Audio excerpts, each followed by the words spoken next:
A modest logical analysis of liberalism in international relations, or IR. The function of this critique will not be to assess liberalism's capacity to explain international relations, since that's already done in class, but its soundness. A theory is sound if and only if it has valid and true premises. The purpose of this is to see if liberalism is logically viable under one core assumption in IR, that states act rationally. If liberalism can be proven to be sound, we can assume that the promises of liberalism can be achieved by rational states. Here's the logical breakdown. Sound states can be utilized by rational states to achieve the consequent ends. Second, states act rationally. Third, liberalism is sound. Since states act rationally and liberalism is sound, states can operate under liberal ideas to achieve liberalist ideals. But first, how can we be sure that rational states can rationally operate under liberalism? Here's the second logical breakdown. Premise 1.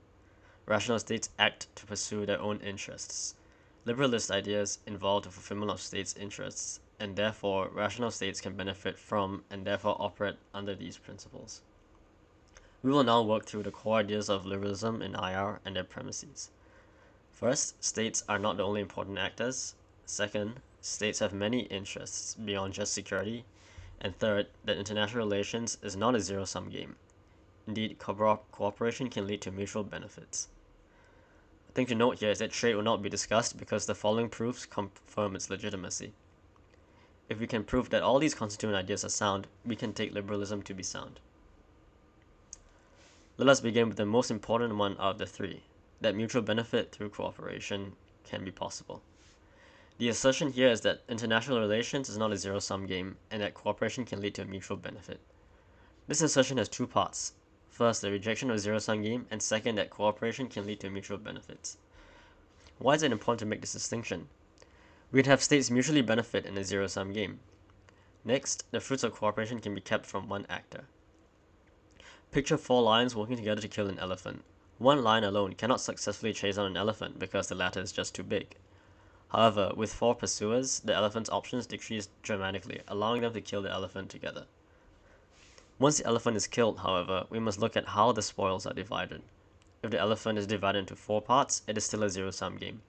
Moreover, a stronger lion can kill a weaker lion to have more to eat. If one or more lions is not allowed to eat, they do not mutually benefit. Everybody knows that actors can mutually benefit through cooperation, and therefore the pertinent issue is that of the zero-sum game. Note again that if the benefits of conquest outweigh that of cooperation, it is still a zero-sum game. Therefore, the benefits of interdependence must outweigh that of invasion. Here's a logical flow for this. Premise 1. International relations as a zero-sum game holds that countries can only benefit at the expense of others. There exist instances where states benefit more from independence than competition. Therefore, international relations is not strictly a zero-sum game. A zero-sum game is absolute. Therefore, even if one case can be proven against it, it is no longer sound. We will prove premise 2, thereby disproving premise 1. The East Asian miracle saw Hong Kong, Taiwan, Singapore, and South Korea pursue free trade policies and export-oriented industries, which allowed them to experience economic growth far beyond what was projected at the time. Moreover, governments were heavily involved in setting up channels for foreign investment using lenient tax incentives. Heavy trade with large players like the USA allowed even countries with practically no natural resources like Hong Kong and Singapore to thrive economically. American goods such as electronics and cars found new markets and became staples in these countries at the time, while local firms were still allowed to flourish, illustrating a mutual benefit that was more cooperative than competitive.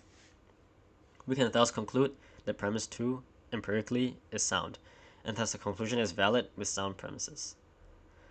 Next, we will consider the assertion that states are concerned with more than just security. For simplicity's sake, we will define security only in its martial capacity. In the context of international relations, liberalists posit that states are units in an anarchical world, which is defined by the lack of a higher policing power. In this case, one would intuitively posit that states are primarily concerned with security. Therefore, we must show that states are concerned with things other than security, at least to a comparable extent. The logical flow for this is that, firstly, martial security is not the only priority of states, as there are other facets of the state that are similarly important. Second, economic growth and development are also priorities for states. Therefore, we can assert that states are concerned with more than just security. We will now prove premise 2. The Asian Development Bank lists 227 free trade agreements, or FTAs, 26 signed but not yet in effect, and 90 negotiations launched.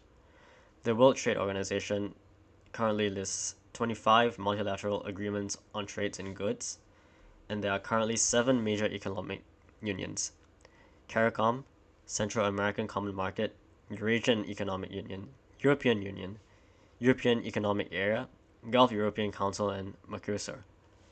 Rising military expenditure and ongoing conflicts are not to be ignored, but do not weaken the claim that states are concerned with more than martial security.